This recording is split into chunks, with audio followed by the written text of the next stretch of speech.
they'll keep coming in, and I'll pull up a chat room so that you don't have to worry about that. I'll let you know if anything comes across. For those that are listening, John is going to ask for your cameras to be on. We'll explain why in just a few seconds here. So we want there, Sherry. How are you doing, Sherry, in the new office? Good seeing you. You too. I said it's been a long time. Absolutely. I was just mentioning to your agent, Rick. He works in your same office, that you're a Flying Tiger from a long time ago. Yep. Really, really cool. Well, obviously, you're with a great company. You're doing some really, really good things. And this is a very interesting year, as we'll talk about. If you have questions, I want you to put them in the chat. Darwin will let me know if we're collecting a lot of good questions, and we'll open it up for the live questions to handle on the spot coaching. If any of you are on here and you didn't get your concern or question answered, feel free to give me an email or a call. The email is my name, John Tenza, JOHNTENZA @gmail.com. And you could call my cell phone directly, 734-994-8400. I want to make sure that everybody on the call and the folks watching the recording get their challenges, concerns, and tough situations taken care of. So I'll make myself available for anybody here in this group to do that for you, and I'm happy to do that for the rest of the month. So, hey, John, well, let me go ahead and sure. Good, I'll get you that intro, because I know you've got a packed agenda that you put together for us. So I'll say welcome all of both our blue and our gold crews here. We got lots of folks out there, and again, one of the things as a speaker, and John has elected to just look into the camera, see you on screen. So if everybody would take and put yourself with the camera on. As a speaker, I can tell you beyond a shadow of a doubt, it's important for us to be able to feed off of the energy, the smiles, the laughter that's going to occur today. So with that, let me introduce our speaker for the day. His name is John Tenza. I've known John since I think the first time was 1993 or 94. It was right in there.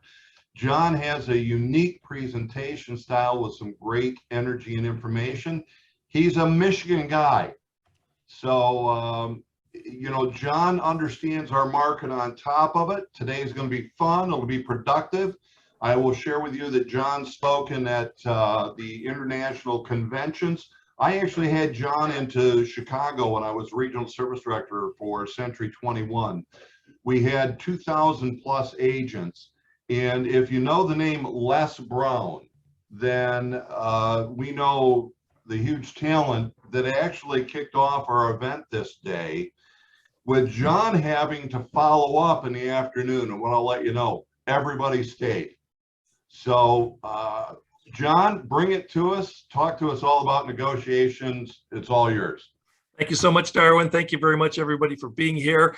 I know that you had options and things that you could do. I want to be productive for you and bring some great results. So here we go, negotiating. That's the number one topic in today's world. Number two is we're also busy. And number three is we're a bit frustrated. So let's get right into that. Everything you do is a negotiation.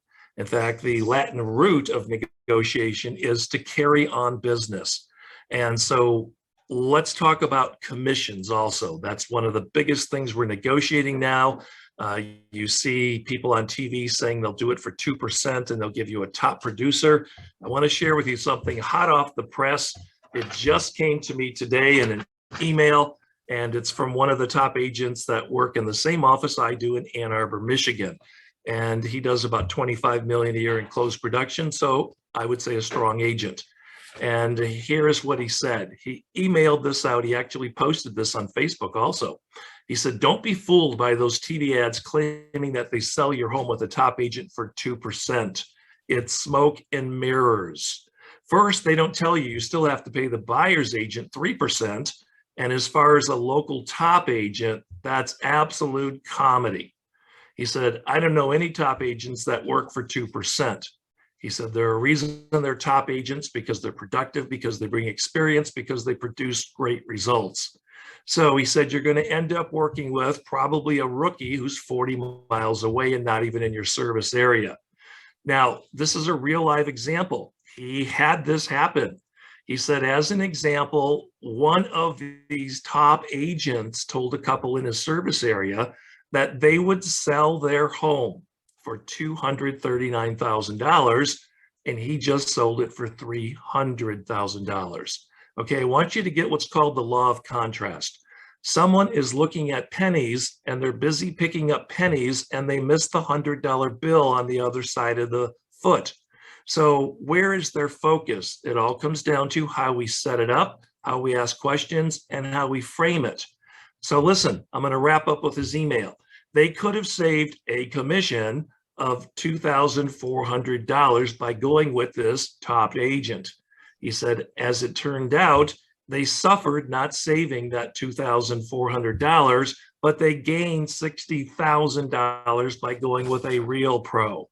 So when someone tells you we want to cut the commission, you have to understand it's just a conversation.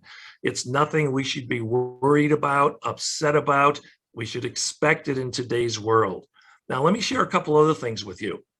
I have been coaching, like Darwin said, and training agents for decades.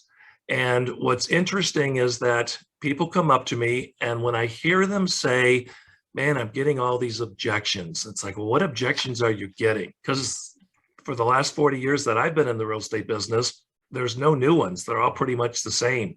We have a friend in the business. Will you cut your commission? You know, we're not giving our home away. We want to think it over.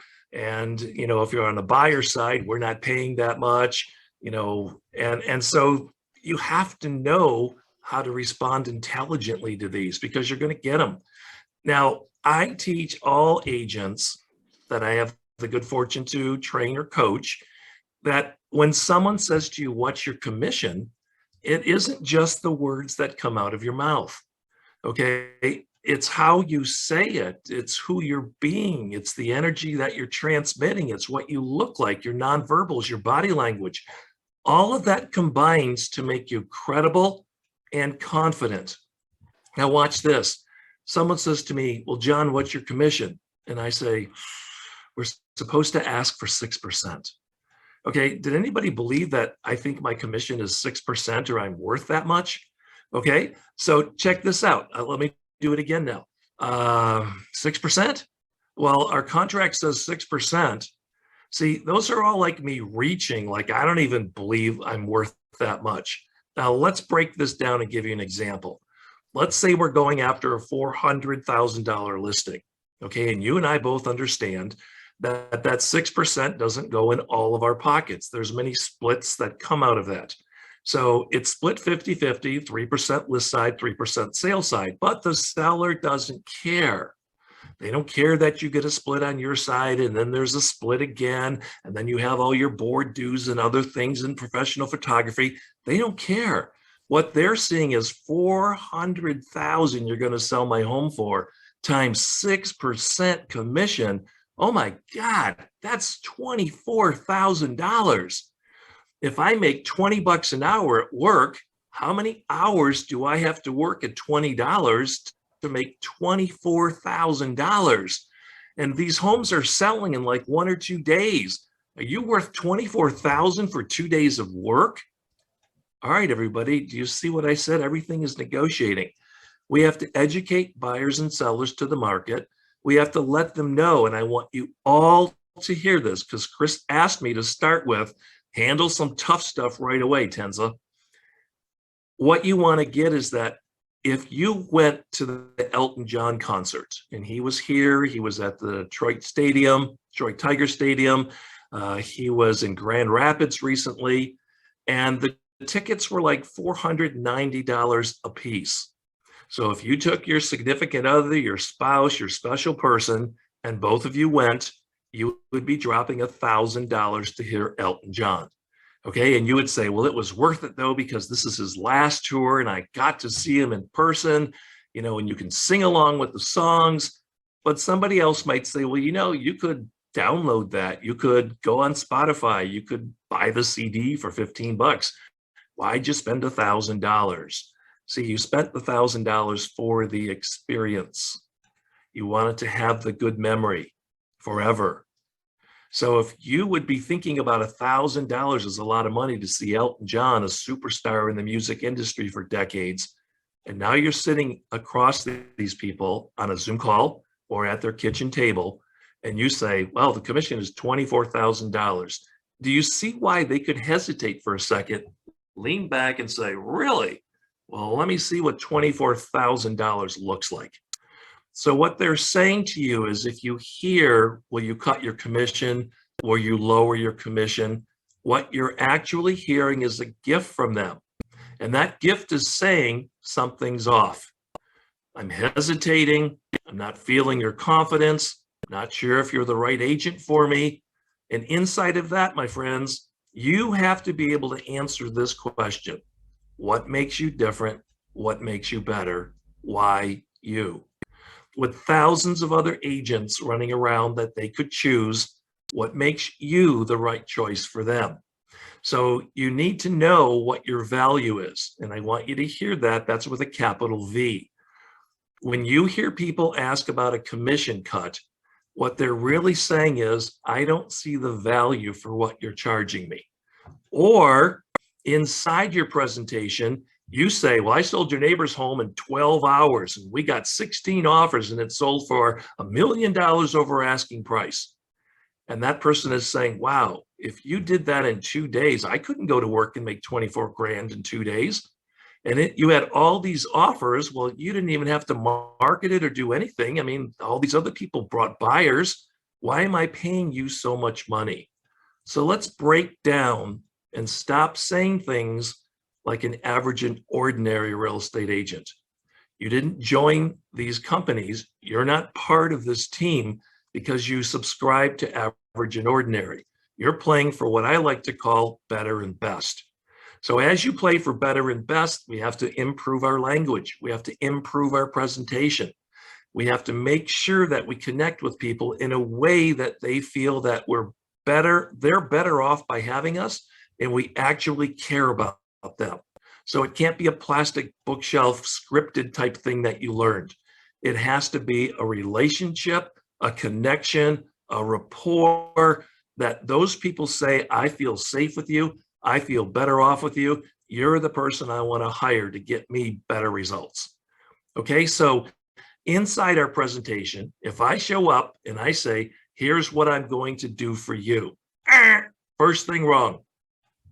How do I know what you want me to do for you unless I ask you questions? So inside of our time that we're together today, you're going to see the power of asking good questions. I've been teaching for decades that when you ask better questions, you get better results. And failing to ask is asking to fail. So if I show up and say, let me tell you how great my company is, let me tell you how great I am, they don't care. Okay, I'm so sorry to tell you this, but there's not one of you on this Zoom call today that cares about John Tenza. Okay, you care about, is this guy any good? Is this guy going to help me reduce some stress and frustration when I work with buyers and sellers? Is this guy going to help me get more commission instead of commission cutting? Is this guy going to help me get my offer accepted in a multiple offer situation? So you're looking for the end result. What can I do for you? Just like your buyers and sellers. So why not start out your negotiations and just say, Mr. and Mrs. Seller, have you ever sold a home before? What did the agent do that you really liked? I want to make sure I do that for you also. In addition to what you just shared with me, would it be okay with you if I work extra hard for you? Okay, now right off the bat, you're creating yes momentum. And more importantly, you've taken the pressure off of yourself to perform because they're talking. And when they talk, they open up. So you're inviting them to share their story with you. And then you're going to weave your story, your tapestry with theirs and create a tremendous connection where they won't let you leave without hiring you. So, what would you say are the 2 or 3 most important things I could do for you? What's most important to you in this move? Now, you might think, oh, well, that's nothing new. Yeah, it is. Because what happens is we get used to doing what we do. And if I don't make eye contact and I don't lean in and I don't act like I'm hanging on your every word, and keep in mind, this is the first time they've had a chance to see you. So it's showtime. They want to see not only your performance inside your presentation, but they want to see that you care. And you demonstrate that they matter by making them feel better off because you're there. So you have to clear your head out of multitasking. When you close that car door as you walk up to their front porch, you have to focus that there's nowhere else I'd rather be. I'm here to make a positive difference today. I want to find out what their story is, what problems they're having, so I can be the best solution for them. So inside of negotiating, before we have leverage, we have to find out a couple of things. Number one, what's their experience? Have they ever sold a home before? What was that like for them? If it wasn't a good experience, what would they want to see done differently this time around? If they sold a home before and it was a really good experience, then you need to kind of find out, well, if it was that good of an experience, why am I here? If they love their agent that much, why am I here? What's missing? What's going on?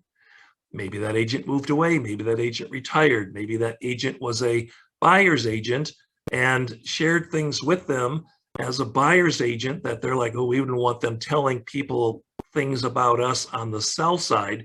So we're looking for a different agent. So when you are in that conversation, you want to also notice what's going on with this mood. Okay, let's segue for just a second. I have been teaching this for the last 2 years. 2 years ago, we got hit with COVID. None of us had lived through that. Okay, if you're in Michigan, the state actually shut us down and said we just weren't that important. And for about a 6-week period, we couldn't even do real estate. If we went to somebody's home, if we put a sign in front of their house, we could have been fined $1,000. So we were non-essential. Now, what's interesting is when you look at those years, it wasn't just like weird stuff happened. It's like people couldn't hug. They didn't get together for holidays. They couldn't go out to eat. Offices, companies had restrictions. People worked at home. And this thing that we're doing right now, Zooming, became popular all over the world. And so this is now a normal part of real estate. This is a normal part. It's never going to go away. We'll always have this hybrid, this technology with us because of what happened over the last couple of years. Now, let me share one other thing with you. It wasn't just COVID, and it didn't matter what side of the aisle you were on. Whether you took the shot or didn't take the shot has nothing to do with it, unless you let that get in the way. See, when you go into somebody's home, you want to come from nothing. You want to be neutral. Whatever their belief is, that's totally okay. You are there to solve the problem, get the job done, not to do politics. Also in politics, right now it's kind of contentious. It doesn't matter what the president of the United States says, and it doesn't matter who the president was or is currently. You could hear their presidential speech and you could flip to different stations and you would swear the speech you just heard was like totally different. So people are putting their spin on things and they're working people up and they're getting people emotional. Some people lost their jobs. Some people lost their credit standing. Some people, because of the stress and frustration, had to go through a divorce. Different things happened. So what I'm telling you, my friends, is I've been doing real estate for over 4 decades. I've seen interest rates go up to 15, 16, 17, 18%. I've seen the dot-com crash. I've seen the Wall Street crash. I've seen where appraisers were redlining homes. And if you put a home up for sale and they had equity, everybody in the office cheered. Wow, a seller with equity. I'm telling you right now, 2022 is the twilight zone year. You may in fact work harder this year and make less money than you did last year if you don't do it smarter, if you don't do it better, because there aren't as many listings and interest rates are going up, and there are still a plethora of buyers out there. And many of these buyers are cash buyers. So when you're negotiating with your buyers, you have to get them in a winning position before you ever start showing them homes. So negotiating with a buyer, you want to let them know, I want you to negotiate from the best position possible. For us to do that, we want to have your financing in place. Okay, do you get this, everybody? I have won more offers in the last 3 years because I took my buyers and didn't get a pre-approval letter. I had them run through underwriting. Now, before this COVID thing hit, you couldn't really do that. There were stipulations that they couldn't go to underwriting unless the contract had a real live address and a price on it. Now you can run your buyers through underwriting. Last 2 years pay stubs, they check all that stuff, and now you're just looking for an address and an appraisal, and your buyers can compete with cash offers. I just beat a cash offer 2 weeks ago because I did this with my buyers. And what else I do is I have the loan officer call the listing agent. And that loan officer tells the listing agent, these buyers are all the way through underwriting. They have this amount of money down. They have additional assets. They have the money in the bank for the appraisal gap guarantee. These buyers are gold. So one of the first things you have to do is try to position your buyer in a way that's going to give them the best chance to win. Okay, let me break something else down for you. I sold a well-off attorney's home. And when we sold his home, I knew what his proceeds were from the home. Yet when he bought his next home from me, he only put 5% down. And I asked him, why are you only putting 5% down? You have all this cash from the proceeds of your sale of your home. And he said, John, this is cheap money. I want to get as much of it as I can as a buyer because I don't see it ever being down here again. Okay, now that was like, whoa, that's an eye opener. All right, now he created a situation, a challenge, or a problem for me. Most real estate agents say, oh, here's 5% down buyers, here's 10% down, here's 20%, here's more than 20%, and here's cash. Mr. Seller, let's look at these 20% buyers in cash. Those are our best buyers. No. See, in today's world, if you have a 20% down buyer, it may not be in that buyer's best interest to be 20% down. We'll use our consistent example of 400,000. And again, you can change the numbers for whatever house you're working at or price point. Right now, we're looking at a 400,000 home with the buyer. 20% down would be 80 grand. Okay, but watch this. If they have a really good credit score, they could go 10% down. And now they have 40,000 they're putting down and $40,000 freed up for an appraisal gap guarantee. So which is better for real, everybody? A 20% down buyer or a buyer who's putting 10% down with 40,000 liquid cash to cover the appraisal gap guarantee? Do you see this? This is negotiating. How do I take my buyer in the situation they're in and make them look as strong as possible? All right, now you and I both know that if a home is listed for $470 and your buyer ends up getting it and they paid $510, because of the comps that are happening, because of the appraisal gap guarantees, because of what we're seeing closed, even if that property initially appraised down the street in the area in that subdivision for $470, when they added the appraisal gap guarantee, that appraiser can now say this closed at $510. So it may be that you have a sale on a property And in your research to validate to your buyers why the value was in this property and going higher, you called some other agents who had pending sales. And you said to them, again, it's all negotiating. If you say, hey, can you tell me what it's sold for? They're going to say, well, state law doesn't let me do that. I can't tell you. So you're not going to say that. You're going to be intelligent. You're going to call them by name and say, hey, congratulations on your sale. That's so awesome. Listen, I sold the one not far from you. I'm just checking in. How far are you in the process? Have you already had it appraised? Have you gone through the contractor's inspection? See, so as agents are through the process, what happens is they're more likely to give you clues. Okay, now I don't need to know the exact price it sold for. I can ask a series of questions. Just out of curiosity, did you get multiple offers? Yes, we did. Who doesn't in today's world? Were any of those cash offers? Okay. When your seller decided to accept the offer, did it have an appraisal gap guarantee? Yes, it did. Can I ask, did it sell over asking price? Absolutely, it did. A little bit over? Oh no, John, way over. Okay, now I have an idea of what this home sold for. And I can say, do you know when this is going to close? Yes, we're closing in 3 weeks. Okay, guess what? Now I get my offer accepted. And my buyers are like, oh, John, you know, I really don't want to pay this $40,000 appraisal gap guarantee.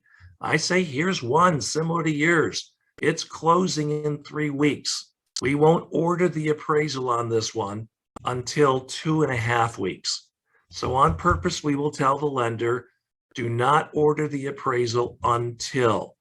And now when that appraiser comes out, they can use it as an actual fact of record, because they can't treat a pending. I just attended an appraisal class with 3 high-powered appraisers. They can't use that pending because guess what? Even though they can write it up and say, here's a pending for X dollars more, the people could lose their job, they could die in a car crash, that property might not close. So it doesn't carry the same weight. So I wanted to teach you a little bit around negotiating multiple offers and how to position your buyer as the best offer. But wait, there's more, okay? Last year, I closed over $2 million in business because I followed up. So I wrote an offer in a multiple offer situation. My buyers were one of the finalists, but we weren't selected. So I said to the listing agent, do you mind if I check in with you to see how things are going? Because, you know, this is real estate, things happen. And so, sure as shooting, 4 different transactions last year. What happened is they fell apart. Okay. And one of them, honestly, the buyer found a mouse in the basement and freaked out and said, I can't buy this house. It was a mouse in the house. That was it. And because I called that agent and said, hey, how are things going? I knew that you had the contractor's inspection yesterday. She said, John, do you still have your buyers? I said, I do. She said, tell them it's coming back on the market. I said, we'll submit our offer to you within the next couple hours. Okay, now you want to get this, everybody. I didn't put my buyer in a backup position. Okay, this is a strategy. If I put my buyer in a backup position, then the first person says, well, it's a mouse. They have a buyer in a backup position. You know, you can have people come out and demouse a house. You're going to lose this house over a mouse that's not going to live here. We're going to get rid of it. But because her emotion said, I don't want a mouse, oh my gosh, we were able to buy that home. All right. There was another home. Same thing. I didn't win. I followed up with the agent. They just had their contractor's inspection. Listen, last year, 25% of all offers written fell apart. That's a huge percentage for you to come in and get paid, for you to solve the problem and get your buyers a home. All right. Now, here's something else, everybody. You have to be persistent. You have to be professional. You have to be tenacious. I am super skilled. Okay. I've done over 1,000 presentations teaching realtors in Canada and the United States how to negotiate, how to be great on their listing appointments.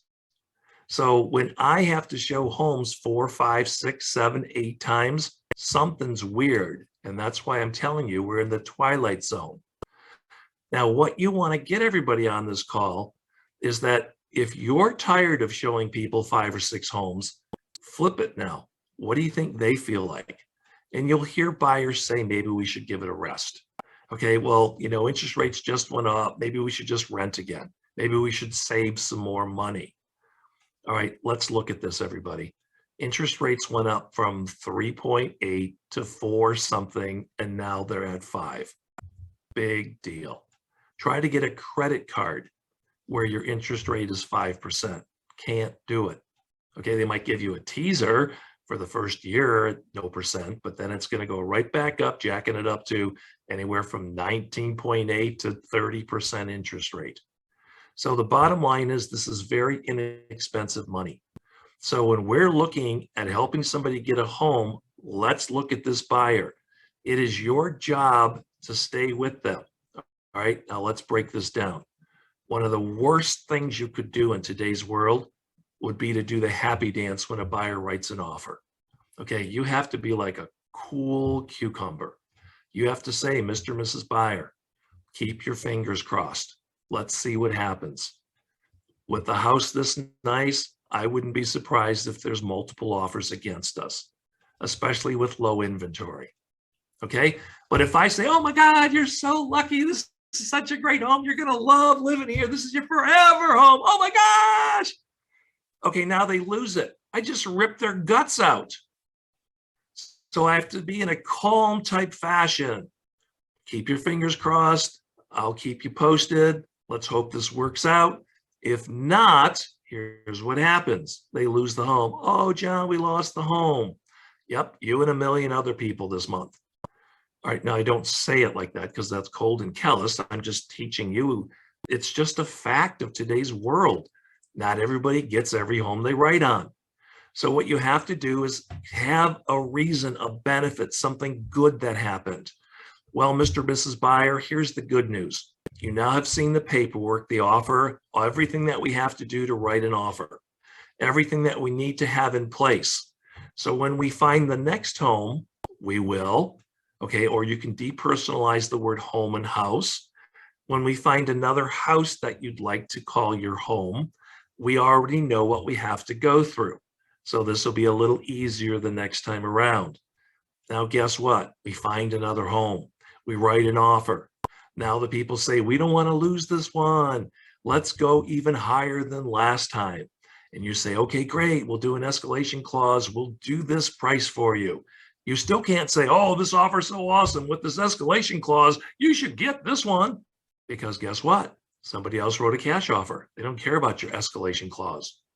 And now the people are like, whoa, what the heck is going on? Every time I write a great offer with you, we haven't written a offer less than full price and we're not winning. Maybe we should get a different agent. See, this is all negotiating. You have to manage the expectation. So you have to let them know. I talked with the other agent. They had 16 offers. 3 of the offers were for cash. I don't know exactly what it sold for, but she told me it was crazy offer. She couldn't even believe what came in. So obviously somebody paid too much. Okay, I want you to hear this, everybody. When I tell the buyer who is feeling wounded, they lost the home, that somebody overpaid, the buyer feels better. Yeah, at least we didn't do that. Listen, this is spring, this is summer. There'll be more homes coming up for sale. Trust me, we'll find one for you. Okay, John, we'll stay with you. All right. And you have to do that. All right. Now I find out from this agent that there's only 3 offers on this home. I can't say to the people, oh my gosh, the first offer had 9, the second offer had 17, and there's only 3 this time. So we got a great chance to get this one. Okay. Because they might not get it. So what I'm telling you all is don't do the happy dance until they actually win. Okay, you want to be enthusiastic with them, but temper your enthusiasm. So what I do is I start off with keep your fingers crossed. Okay, and then maybe I send them an emoji with crossed fingers, or I text them an emoji with a crossed finger. And then we lose that one, and we have to write another offer. And now I tell them, hey, you've written a good offer on the home. We don't know what other people are doing. Someone else might have lost, and they're saying, we're not losing again. Let's write a crazy offer. We don't know what we're up against. I'll do my best for you. Listen, this time keep your fingers and your toes crossed. Let's try crossing our toes. And they always laugh when I say that. And laughter breaks tension. And you want to know as you're negotiating that everything you're doing is either creating tension or trust. So you want them to know, I got this. Been there, done that. It's a process now. It's a process of buying a home. So that means that when you first meet the buyers, okay, whether you're Zoom calling them or talking to them at an open house or referred to them, every buyer needs to have the conversation about a crazy market we're in now. What have you heard about the market? Do you know that multiple offers happen on really nice homes? So we're going to be in a little bit of a battle. I'm going to fight hard for you, do everything we can to position you as the best choice for that seller. Just out of curiosity, have you talked to a loan officer or mortgage rep? Do you have your financing in place? Okay, there it is. That's how fast it happens, everybody. In less than 1 minute, I've educated you to today's reality of the market. And I've also said, here's some things that we need to do to win. Okay, it's like playing chess, everybody. When I play chess, there's 3 parts of a chess game. The first part are your opening moves to set up the battle, called the middle game, to finish out strong for your end game. So in real estate, your beginning opening moves are your questions. You want to find out what's most important to them, what they want to accomplish, what's their experience. And then you want to tell them about the process. So as you go through writing offers or multiple offers, oh, and by the way, let's just take a breath here. Your buyer writes an offer and it gets accepted. You know where I'm going with this. They're happy at first. Oh my God, we got a key. But then it's like, hey, did we pay too much? And now buyer's remorse kicks in. So you have to negotiate that. All right. Because you had an escalation clause, you didn't pay too much because someone else was breathing right down your neck and the sellers only beat it by $1,500 to take your offer. So you didn't pay too much. There's evidence that other people were willing to pay this. Oh, thank you, John. We feel better now, because nobody wants to overpay. So you have to be negotiating more so now than we've ever done before. All right. I go over to a for sale by owner. All right. And I say, I have a buyer. They made an offer on one of your neighbors' homes. There were multiple offers. Unfortunately, the seller could only take one offer. My buyers expressed an interest. They still want to live here in this area, this neighborhood. Just out of curiosity, if I brought you a good buyer who paid you a great price, would you work with me? Oh yeah, but we're only going to pay you 3%. All right, let's stop for a second. If I say, well, normally I get 6%, they can say normally you can get your car and drive away. Okay, we're going to pay you 3%. All right, now without doing negotiations right now, let's just look at that and put that offer on the table. When it's listed through the multi-list, all right, I'm now competing with 5, 6, 7, 18 offers. When it's a FSBO and it's not in the multi-list and they're paying me 3%, and I write an offer and I meet them this evening at 6 p.m. and I look around, I don't see any other offers on the kitchen table, just yours. So the fact that you didn't list it and put it in the multi-list, you want to keep in mind, you're not working for that FSBO. They elected not to have a pro represent them. Your fiduciary, your buyer agency is to that buyer. So you don't have to go through the song and dance. Well, Mr. and Mrs. FSBO, if we exposed it to the market, we could get multiple offers. They chose not to do that. So you write your offer with your buyer and you get your buyer a house and they win. And now you can talk to the FSBO about What are you doing? Are you staying in the area? Can I refer you to someone else from Coldwell Banker or Century 21? We have an international network, and you could try to pick up a referral fee or help them if they're doing something else. Okay, so the bottom line is, I don't think it's that bad in today's world to be the only offer on the kitchen table that's being negotiated. Okay, now you could say to them, you know, normally we do it for 3%, and then there's a transaction fee we could do on your side where we could take care of the paperwork on your side. Okay, but you have to be careful. You can't tell them you're representing them for a transaction fee, because now you've become what's called the dual agent and the rules have changed. So you have to be very careful in today's world with your words. And you all know that nothing verbally counts in real estate, except when they said, he said, she said. I remember you telling me this. Here's another strategy, my friends. In today's world, follow up everything with an email or a text. You want to leave a paper trail. So Darwin, you and I were talking about X. We agreed to do Y. Here's the email saying that this is my understanding. If you agree with that, just let me know, you know, that this is what we agreed upon. This was the meeting of the minds. This is your understanding. And now Darwin can't go back and say, John, I don't remember you saying that. Well, here's the email, here's the text. Let me resend it to you. Okay, do you hear this, everybody? Because even if Darwin heard it wrong, I can't say, no, that's not what I said, because as soon as I make him wrong, what happens to my future referrals and my revenue? It's done. So everything is negotiating. All right. So Darwin, how are we doing so far? Are there any questions in the chat? Anything that you want to break in and ask me? Let's take a short break and go live.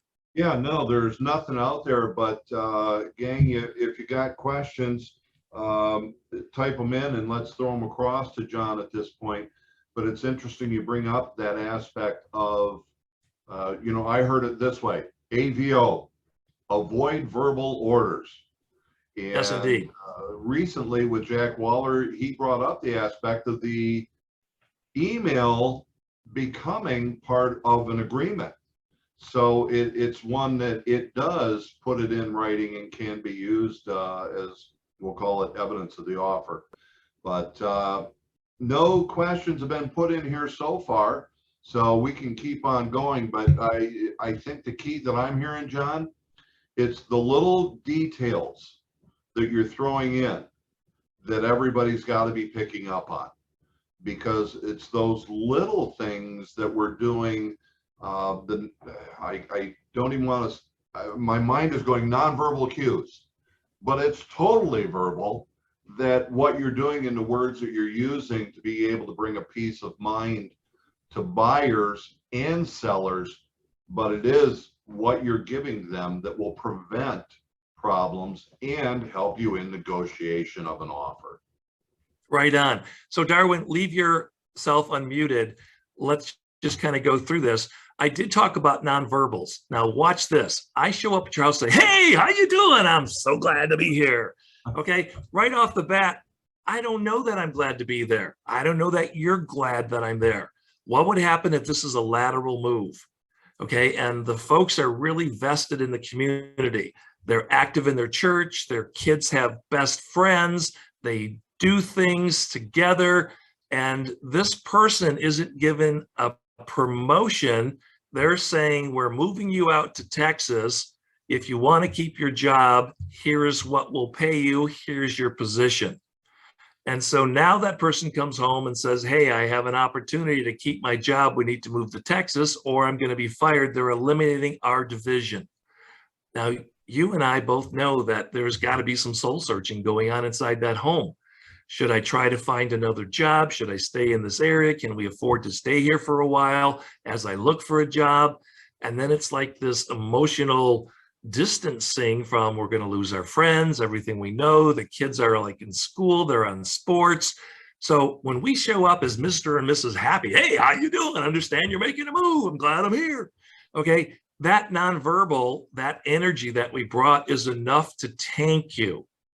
Okay, and what happens is when people decide they're not going to work with you, they don't tell you that up front. They don't say, you know what, I'm not getting a good vibe from you. Thanks for coming out. We can just cut this short, go home. They use us.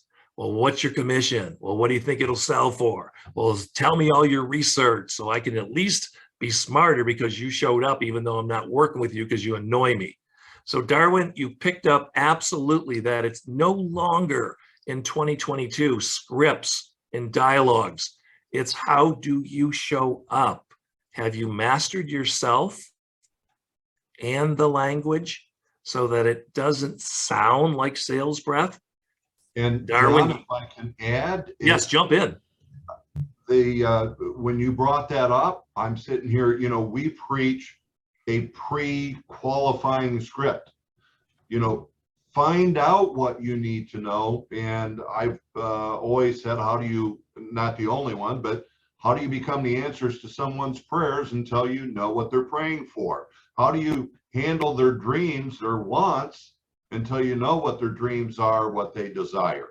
So, your aspect of the questions, and I'm sure everybody's noticed behind you, people have always heard me, my preaching has always been, whenever you're telling, you are not selling. The only time you're selling is when you're asking questions. Right on. It's falling right in line with that. But totally find out what's their circumstances, who are they, and how do I become that chameleon to be like them. Spot on, Darwin. Since you brought up my background, I normally don't have my background up unless I'm working with real estate professionals or doing some coaching. My background behind me, that's called my wall of wisdom. And if you look back there, you see there's a lot of things around asking questions. And then over my shoulder, you see a Tin Man. That is evidence that in today's world, you cannot show up with Velcro on.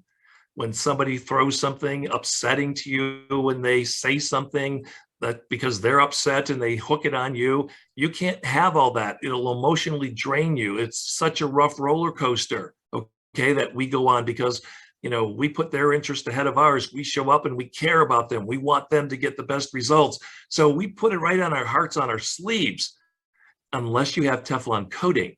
Now they can say the stuff, but Teflon coating hits me and then it slides off. And so I can take a step back from it and say, good thing I'm the Tin Man with my Teflon coating on. I heard their upset. I heard their disappointment. I heard their frustration. But now I don't feel like it's attacking me or attached to me.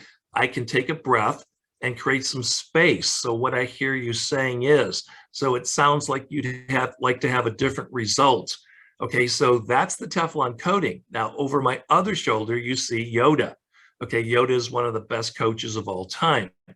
And of course, if you're a Star Wars fan, one of the most famous lines in all of the 9 movies was when Yoda was coaching Luke Skywalker before he became a Jedi. So he was an apprentice, he was learning. And what happened is he had to get rid of his already knowing or the stuff he brought with him, as he needed to jettison that, let that go, and open up space for new learning, new ideas and strategies to move in. So he was playing around lifting some little rocks, and it was like, okay, this is cool, I can do that. And then all of a sudden R2-D2 started beeping and they heard a sound and they noticed that the spaceship that he had landed, okay, it was on a bog, it was on a marsh, and it started to sink. All right. And Yoda looked at him like, so what's the big deal? If you can do a rock, if you can sell a house for 100,000, you can sell one for 700,000 or $1 million. You're still doing the same things, taking care of people, doing a process that's proven to get results. So what's the difference? You treat people right, you take care of them. It's just another zero or a bigger number. But Luke Skywalker was in his head. He goes, oh my gosh, you could never do that. I can't do that. Nobody could do that. So then he made these declarations called globals, like if I can't see this in my limited thinking, then there's no way it could happen. Thank goodness you have coaches like Darwin who say, oh yes, you can. Let me show you. So Yoda looked at him, kind of shook his head and said, okay, fasten your seatbelt, Luke Skywalker. I'm about to show you something and break your limitations. So he concentrates, he takes his hand, he moves the ship over, he sets it down gently, and Luke Skywalker says out loud that famous line, I can't believe you did that. And then Yoda pauses and says, that is why you failed. So what Darwin astutely has pointed out is that when you're on listing appointments, when you're in multiple offer situations, you have to know that you're backed by a great company, you're backed by leaders, you're backed by resources that will help you move that big spaceship to a safe spot, move that offer, move that listing to a successful closing. Now, I know that we're coming in on like 10 minutes. And before I leave, I want to share something with you. And I've been sharing this all over, and people like really are just like hugging it. They're grabbing onto it because it makes so much sense. Just out of curiosity, okay, you can either do this or thumbs up or whatever you want to do. Let me know by a visual how many of you would like to know, because I'm about to share something with you that was worth coming on today. How many of you would like to know, in a multiple offer situation, forget a multiple offer, in every multiple offer situation, how to make sure you get paid? Show of hands. Anybody excited about that? All right. Are you ready? Be the listing agent. I love it. Now think about that, okay? I'm not being facetious or stupid, all right? Think about it. 16 offers, 7 offers. The only person who's guaranteed to be paid is the listing agent. And there's not enough inventory right now. So let me tell you something you can do to have a banner year. You're one of the offers that didn't get accepted. Your buyers expressed an interest to be in that neighborhood. Okay, you know this property is sold. You can now do a couple of things. You can send postcards out to the neighborhood and you can say, hi, my name is from Coldwell Banker or Century 21. I'm working with a super qualified buyer. We made an offer on one of your neighbor's homes. There were multiple offers. Unfortunately, the seller can only take one offer. Just out of curiosity, have you folks been considering making a move? Okay, do you see where this is going, everybody?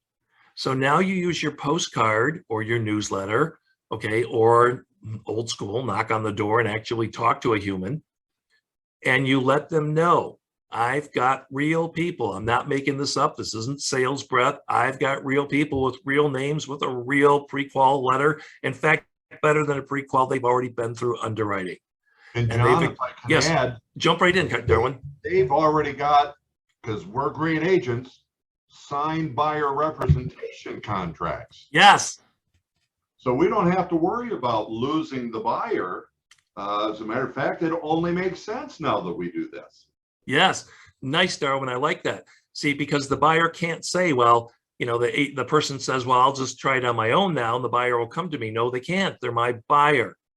They're under contract with me. They want me to make sure everything is done right.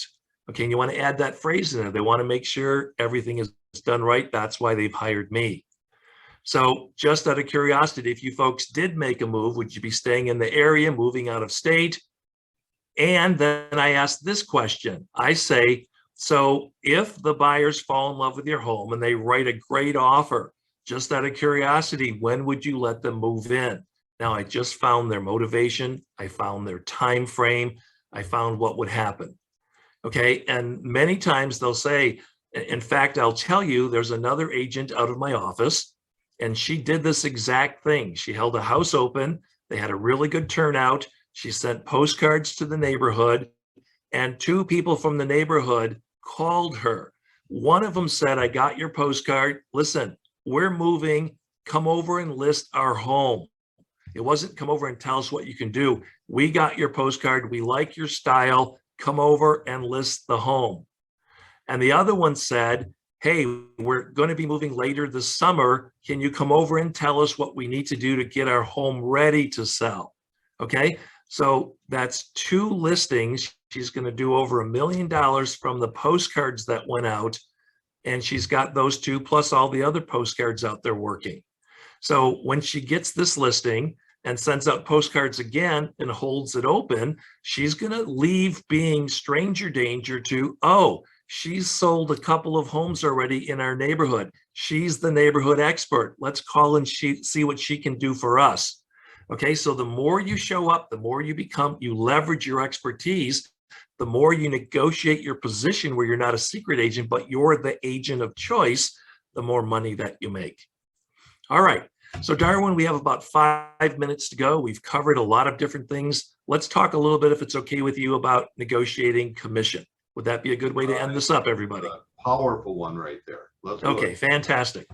All right, now, when someone says to me, John Tenza, will you do it for less?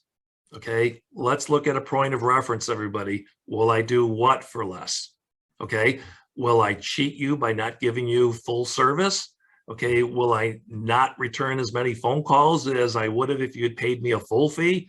I mean, what does this will I do it for less mean, and where the heck did this come from? So the first thing you want to do is Teflon coating. Okay, they're just inquiring. And it's possible that some other agent said, okay, on Facebook, yeah, this house on Fox Street sold in 24 minutes and we had 60 offers and they ended up getting, 800,000 over asking price, something stupid. And what the seller said, wow, they got so much more money. It sold in one day. Why should I pay this agent a full fee? They're not going to work that hard. All right, so there's two things that happen here. Number one, I say, just out of curiosity, have you talked to any other agents who offered to cut their fee? Well, no, but market's so hot, we just thought, okay, that's one way I'm going to handle it differently. Oh, yeah, we've already had an agent out. Okay, now come on, everybody. If they had this agent out and this agent was that good and they were going to do it for $9, why am I here?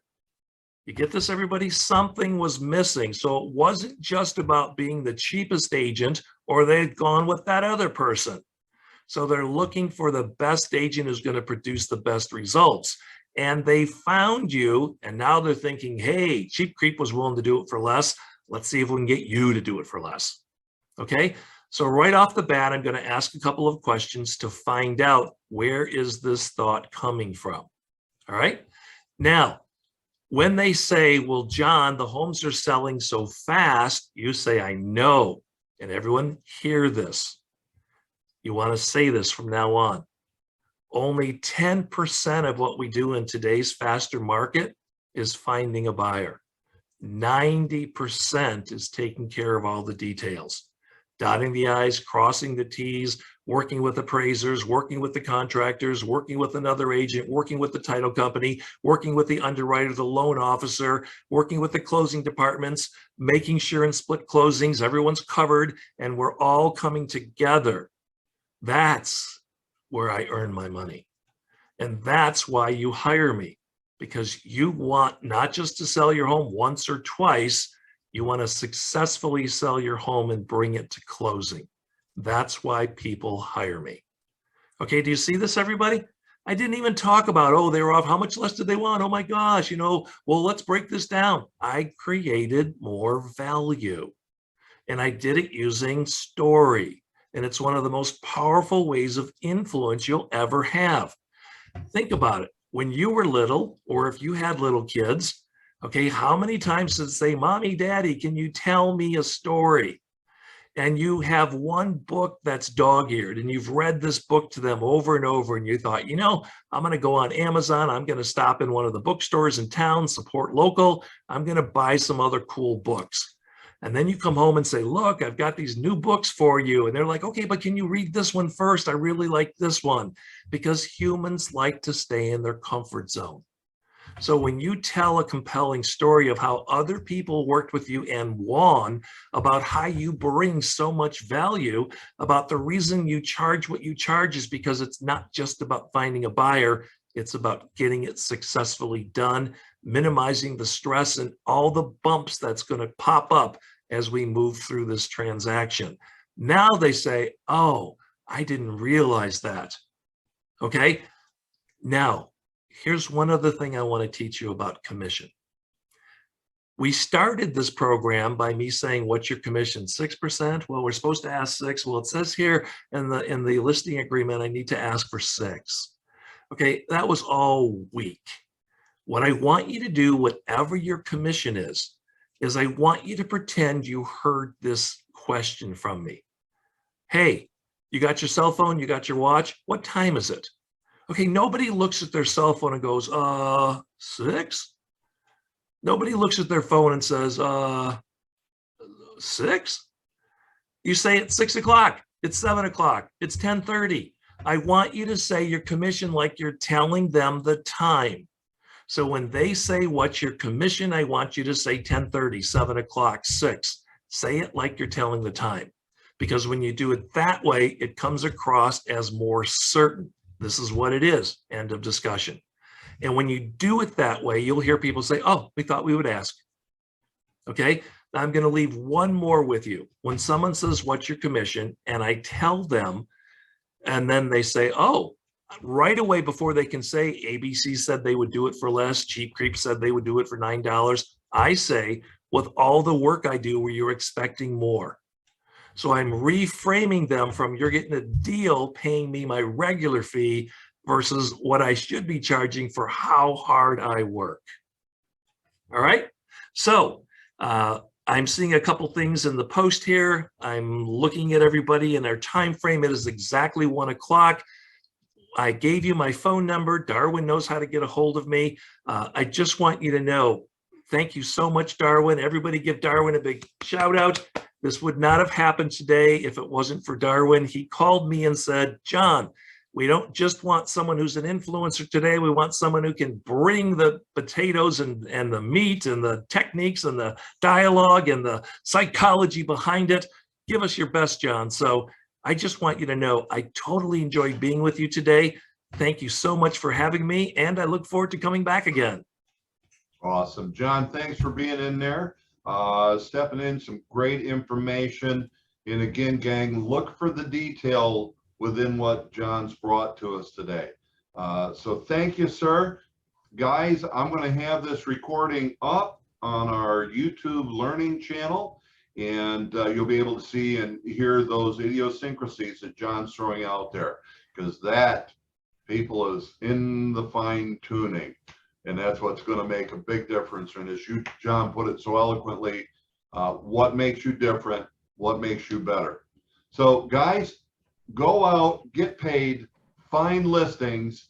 And Chris and I have been telling you, leverage your buyers, service your buyers. If we do that, we're going to find listings, because they deserve that we look for those unlisted properties. So have a great one. John, thank you again. Thank you, everybody. Have a great one. Take care. Everybody. Bye now.